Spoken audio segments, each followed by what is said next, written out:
Olá, meus queridos e minhas queridas, agricultores familiares, ACRs, agentes comunitários rurais. Nossa videoaula de hoje é fechando o nosso ciclo de videoaulas com relação aos bovinos. Trabalhamos a questão da alimentação, do armazenamento de forragens, controle de ectoparasitas, controle de endoparasitas.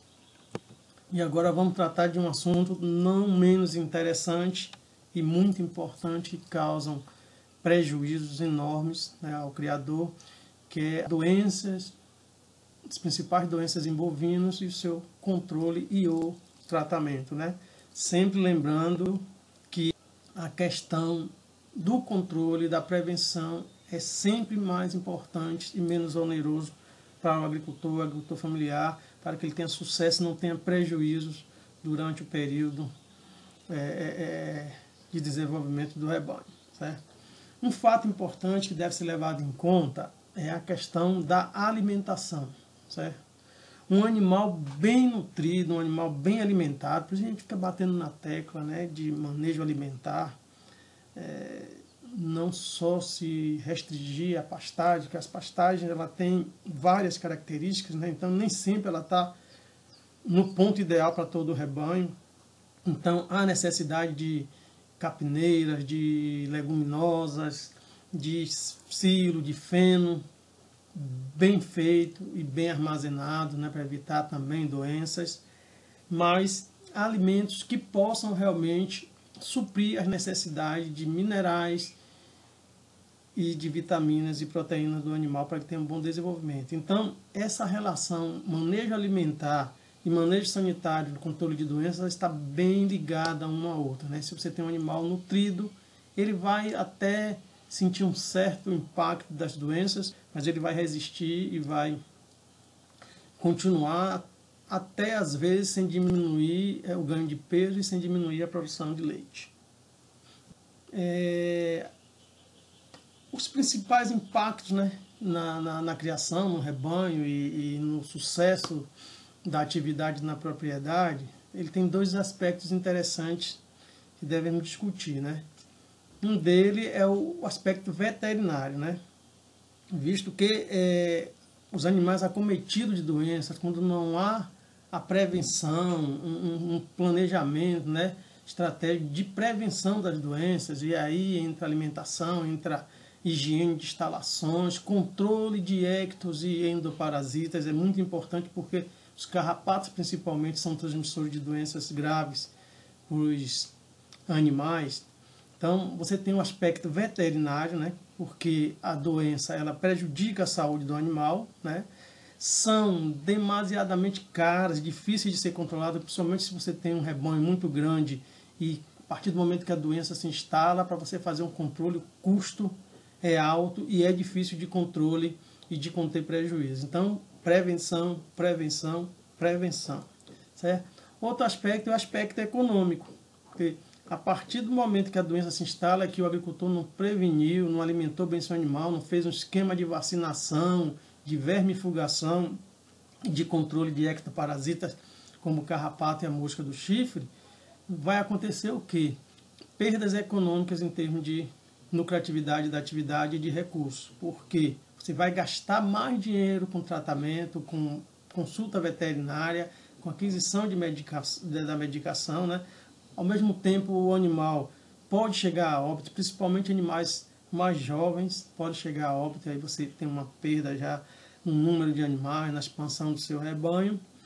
Baixo desenvolvimento metabólico, né, fazendo com que o animal ganhe menos peso ou demore mais a chegar ao peso ideal para abate ou para, no caso das novilhas, ao tempo, né, a idade de fertilidade e de cobertura para que possa partir para a reprodução, e a baixa produtividade e produção de leite e de carne, né? Então, os dois aspectos principais de não se fazer controle eficaz das doenças em animais a partir de uma boa alimentação, a partir de método de sanidade e de higiene nas instalações, são esses dois aspectos importantíssimos, que são os aspectos veterinários, né, de impacto nos animais e também no controle da doença após sua instalação e também na questão de perdas de lucratividade na atividade, com mortes, com diminuição, desenvolvimento da produção de carne e leite. As principais doenças, né, que acometem o rebanho bovino, principalmente, na nossa região, tem a mastite, né, também conhecida como mamite, e a gente vai ver um pouco detalhadamente sobre os sinais dessa doença, né? Ela causa grande prejuízo, principalmente na produção leiteira, né? Porque ela acomete as vacas, infectando o úbere, causando a inflamação, que vai ver. A babesiose ou anaplasmose, que também se conhece como tristeza parasitária bovina, que é transmitida pela picada do carrapato de bovinos. A brucelose, né?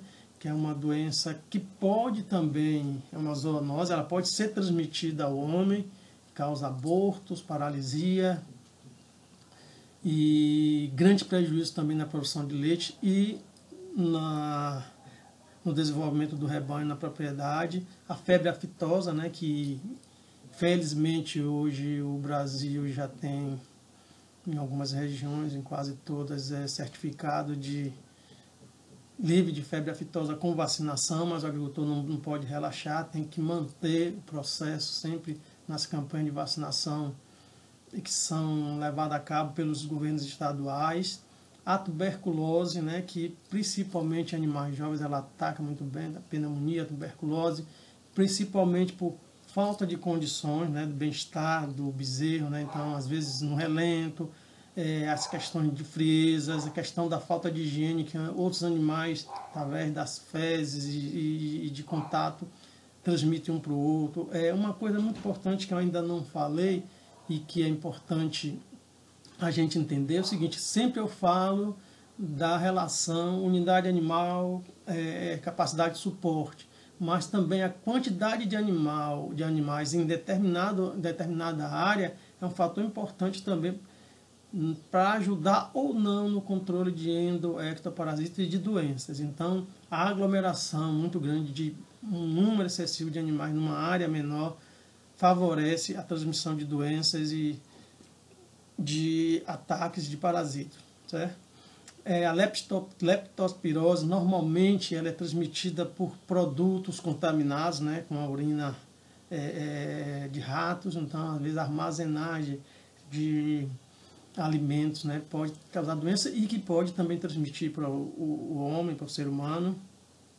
Doença do casco, né, normalmente causados por problemas de falta de higiene, são as pontodermites, que normalmente o pessoal tem conhecimento com frieiras, não sei o que normalmente causam inflamações nos cascos e o animal não consegue se locomover, sente dores e aí ele não se alimenta e tal, perde peso, diminui a produção de leite porque não se alimenta direito. E as verminoses em geral, que eu já comentei na videoaula anterior, né? Então, para se perceber como o controle de endo e ectoparasita, no caso os vermes e os carrapatos principalmente, tem uma relação, né, colada com as doenças, a transmissão de doenças. Então, é importante que se controle os ectoparasitas, os vermes, e que faça uma boa higiene das instalações e que os animais tenham uma boa alimentação, uma boa suplementação.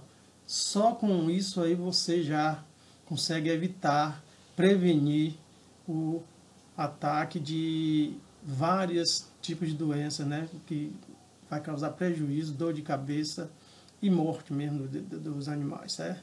Então, tentar, na medida do possível, tá fazendo esse tripé aí de alimentação e controle de verminoses e ectoparasitas, que você consegue ter avanços e ser bem sucedido, tá bom? Uma das doenças importantes, principalmente quem tem rebanho leiteiro, né? Que também não deixa de acometer vacas de corte, né? Que estão no processo de aleitamento também dos bezerros. É a mastite bovina, também conhecida como mamite, né? Ela ataca, é uma infecção generalizada, é infecto-contagiosa, né? Transmite de um animal para o outro, principalmente no momento da ordenha, do bezerro mamando e tal. Então, o principal aspecto é a inflamação das glândulas mamárias, né, do úbere, e que aí dificulta que o animal produza leite, certo? Pode levar à perda de parte ou total do úbere, e se não tratar direitinho, ela passar para a fase aguda, pode levar o animal também a óbito, né?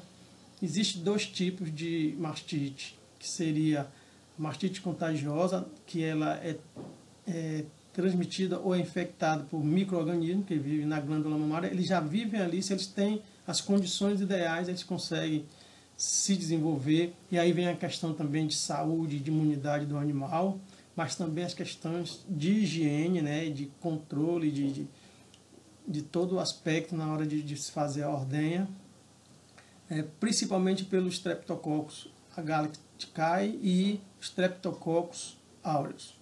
São os dois micro-organismos que causam a mastite contagiosa, né? São transmitidos durante a ordenha da vaca, através de maquinários. Então, tem agricultor que utiliza a ordenhadeira e não faz a higiene como recomendada pelos fabricantes ou por orientação da assistência técnica, né? Então, ele não faz a higiene da ordenhadeira direito, então vai acumulando germes que pode ser transmitido e causar inflamação, infecção nas glândulas mamárias. Pelo bezerro ou a incorreta manipulação dos trabalhadores, né? Então, utilizar panos sujos, mãos sujas, não usar luvas, que seria interessante, ou se não usar sempre no momento da ordenha, lavar bastante as mãos com água e sabão, né? Desinfectar e tal. E existe também as mastites ambientais, que se originam por micro-organismos, streptococcus ambientais e os coliformes, né? Os coliformes fecais, que podem estar no meio ambiente e transmitir entre ordenhas e período seco para a glândula mamária da vaca. Os sintomas da mastite, né? Depender do tipo, né? Do grau que ela se encontra, a mastite subclínica, né? É difícil detectar, né? Porque ainda não mostra o ataque severo do micro-organismo, não se consegue observar alterações no leite, nem no úbere, né? O animal ainda não sente dor ao tocar, você não percebe vermelhidão, inchaço na região do úbere, e aí só se consegue fazer isso através de contagem de micro-organismo e de células somáticas, que já estão bastante elevadas, isso aí através do médico veterinário, fazer os exames, principalmente do seu rebanho periodicamente, para se detectar antecipadamente o ataque desses micro-organismos ou a proliferação em excesso. A mastite clínica é quando já há inflamação, certo? O úbere já está afetado, o animal, quando você vai se fazer a ordenha ou colocar a ordenha dele, já sente dor, e aí faz até a retenção de leite, né, na região dele, tal, na região do úbere. O leite já se apresenta com grumos, né, com um estado avançado, sangue e pus nesse leite, escamações, né, coágulos, e quando você consegue observar isso, o estágio já está bem avançado, e aí o tratamento é mais caro e a possibilidade de correção, né, de tratamento e de cura da doença é mais complicada e mais cara, né? E aí tem a mastite, você chega, se não consegue nem nessa fase clínica observar isso, o ordenhador ou o criador, passa para a mastite aguda, né? Que aí o animal já vai sentir febre, a produção de leite realmente vai cair, perda de apetite, pode levar o animal a óbito se não tratar. A prevenção da mastite bovina, como se dá, né? Como a gente sempre tem colocado e dita, a prevenção é melhor prevenir do que remediar, né? Porque tratar com a aplicação de remédio que custa caro, né? Então, controlar essa doença é mais importante que o tratamento, né? Quais são as medidas preventivas que se pode fazer para se controlar, para se prevenir a mastite bovina? Desinfecção das tetas das vacas antes e depois da ordenha, com solução apropriada.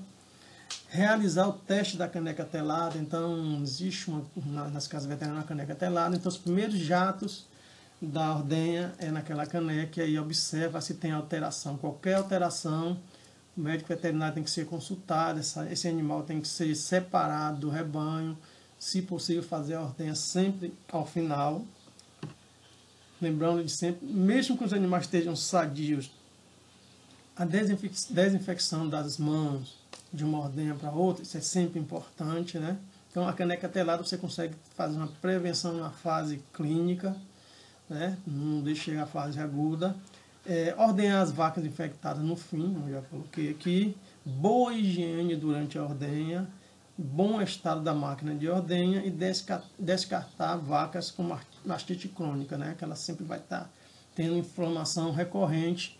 Isso causa prejuízo e pode também afetar o resto do rebanho, o restante das vacas. Então, se ela tem mastite recorrente, o ideal é que o agricultor faça descarte para abate.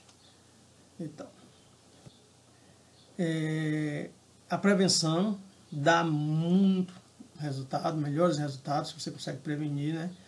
O tratamento vai depender de qual micro-organismo é o causador da mastite subclínica ou clínica, né? E aí você vai utilizar antimicrobiano via intramamária, né? Que já vem já com um dispositivo. Então você introduz no teto da vaca e aplica o medicamento. É um custo caro, principalmente se você tem um número grande de vacas apresentando sintomas. Por isso que esse cuidado da prevenção ele é bem importante. O veterinário é sempre importante para consultar, é quem faz o receituário de qualquer medicação que seja aplicada no rebanho bovino, né? Então ele vai orientar, informar, receituar qual o tratamento a seguir para conseguir controlar ou tratar a mastite. A babesiose, ou tristeza parasitária de bovino, como a gente falou logo lá no início, né? Ela é uma doença causada por um protozoário, ou conhecido como Babesia sp, o qual é transmitido pela picada do carrapato, né? Então, principalmente em grandes infestações, o animal pode ser acometido dessa doença parasitária, né? Chamada tristeza bovino. Uma vez instalada, ela é de difícil controle, devido ao custo do tratamento, muito alto, né? E provoca grande prejuízo econômico, prejudicando o desenvolvimento do animal, a produção de leite e, dependendo da situação imunológica do animal, até o mesmo óbito, né? Então o animal se mostra apático. Uma das características é a questão da lacrimejação, né? Constante do animal. Vai acontecer, após a absorção pelo intestino, né, das toxinas, a paralisia flácida, né, morte do animal em virtude da parada respiratória. O animal fica mesmo prostrado, musculaturas não funcionam devido à falta de respostas das terminações nervosas, né? Então o animal tende a morrer. Para você ter uma ideia, 1 grama da toxina, né, botulínica, mata um animal adulto, né, uma vaca. Então, prevenir de novo com alimentação, com suplementação mineral, você vai evitar importantemente o ataque dessa doença. Além também da questão do botulismo, a falta de sal mineral, de uma alimentação balanceada com minerais para animais, causa muito a questão da ingestão de plásticos, né? Como hoje a zona rural está infestada de sacolas plásticas, né? As comunidades que antes a gente via era uma coisa tão limpa, tão bonita, hoje a gente percebe o lixo, né, urbano invadindo as comunidades rurais. Então, às vezes, os animais morrem por empanzinamento, né, porque ingerem plástico e contém também minerais, querendo ou não, e isso vai fazer a retenção, ele não vai ruminar, vai empanzinar e leva a óbito. Então, evitar lixos também para que o animal não morra com ingestão desses materiais, mas suplementar, porque ele vai evitar comer carcaças e comer plástico. Né?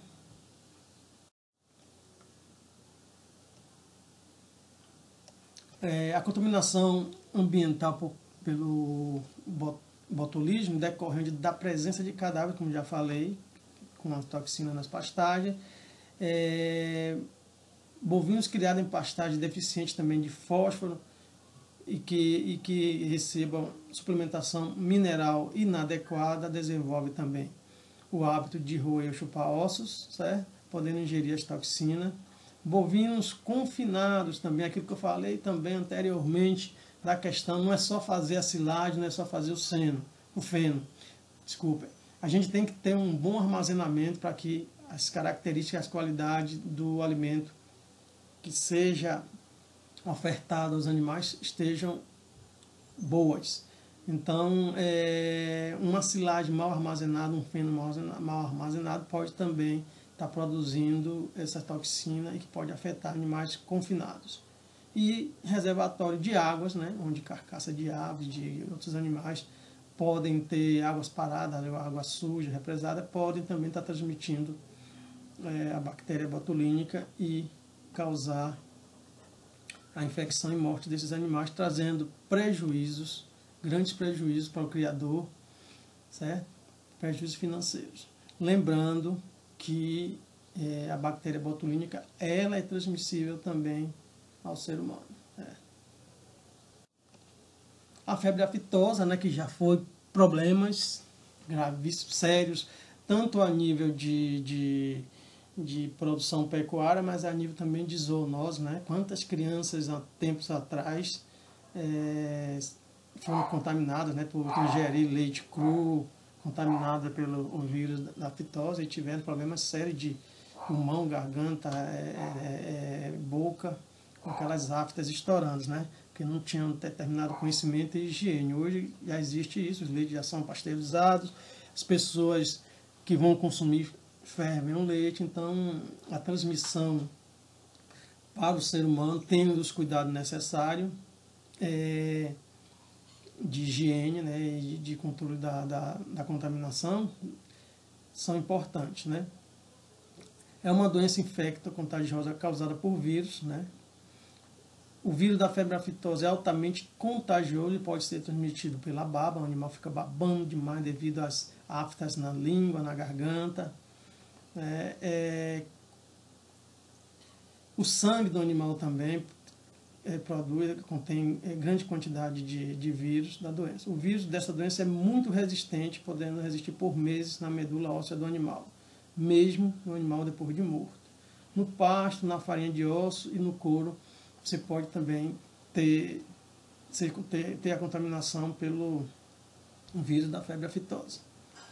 Ela pode ser transmitida contato indireto, né, através de alimentos contaminados, água, ar, pássaros e humanos que cuidam dos animais e que podem levar os vírus em suas mãos, roupas e o calçado e infectar animais sadios.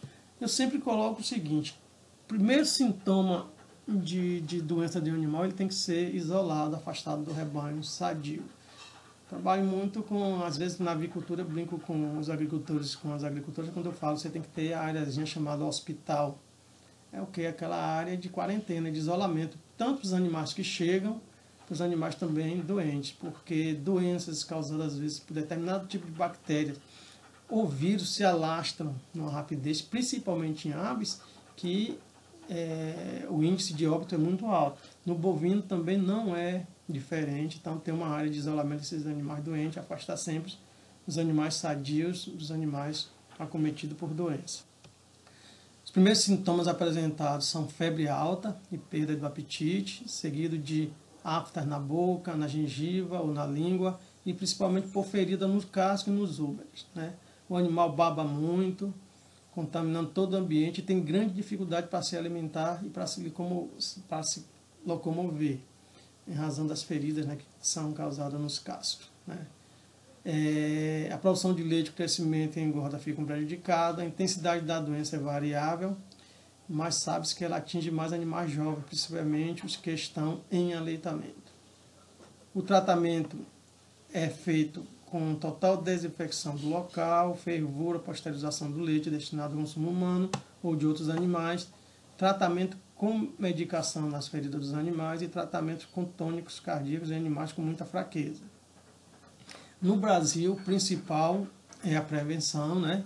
Que nós temos a campanha de vacinação contra a aftosa, que os estados promovem todos os anos, que é feita de 6 em 6 meses, e no início houve uma certa resistência, principalmente dos agricultores familiares, de fazer a vacinação. Às vezes era por custos, às vezes era por não acreditar na questão das vacinas. A vacina tem, a depender da maneira que você aplica, ela causa alguns hematomas, e aí os agricultores às vezes tinham resistências, mas atualmente as campanhas têm sido bem sucedidas. A vacinação é feita até para circulação e venda dos animais é obrigatório, né? O atestado de vacinação contra a aftosa, e o Brasil tem recebido esse certificado de zona livre de aftosa com vacinação, né? Então, a prevenção, né, através da vacina de algumas doenças, isso é importante e deve acontecer sempre. Muito obrigado pela atenção de vocês. Mais dessa vida é aula e seguimos juntos. A TER à Distância é uma adaptação das atividades de assistência técnica e extensão rural do Bahia Produtiva, projeto do Governo do Estado da Bahia, por meio da Secretaria de Desenvolvimento Rural do Estado da Bahia, executado pela CAR, Companhia de Desenvolvimento e Ação Regional, com recursos provenientes de acordo de empréstimo com o Banco Mundial.